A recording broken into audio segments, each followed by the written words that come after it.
ভারতের প্রিয় উৎসব আইপিএল এবছর একটু দেরিতেই শুরু হবে। সূচি বদল হয়ে গেছে। আগের প্ল্যান ছিল 14 মার্চ, কিন্তু এখন শুরু হবে 21 মার্চ। খবরটা যেন ক্রিকেট প্রেমীদের মগের মুল্লুকের দুঃখ শোনার মতো।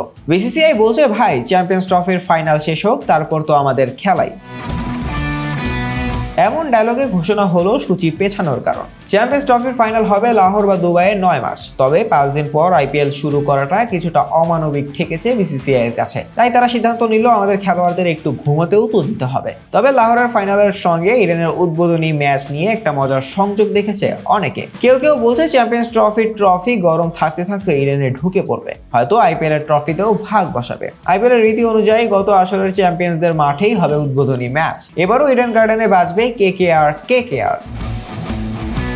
তবে শোনা যাচ্ছে দ্বিতীয় কোয়ালিফায়ার আর ফাইনালও ইডেনেই। ফলে কলকাতার দর্শকরা মাঠেই পুরো টুর্নামেন্ট জিততে চলেছে। এদিকে গতবারের রানার্স আপ সানরাইজার্স হায়দ্রাবাদ তাদের রাজীব গান্ধী স্টেডিয়ামে কোয়ালিফায়ার আর এলিমিনেটরের আয়োজন করবে।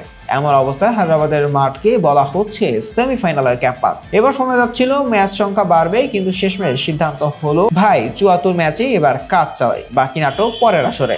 এদিকে ফ্র্যাঞ্চাইজিগুলো মেগা নিলামে মোট 639 কোটি 15 লাখ রুপিতে 182 জন খেলোয়াড় কিনেছে। কল্পনা করুন, সেই 182 খেলোয়াড় এখন অপেক্ষায়। আমাদের কিনলে ঠিক খেলাবে তো?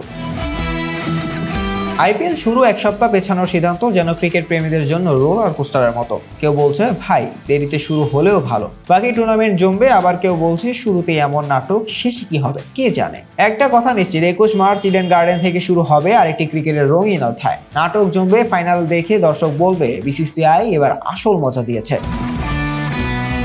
শাহরিয়ার আহমেদ জয়, ডেস্ক রিপোর্ট, আইকন স্পোর্টস।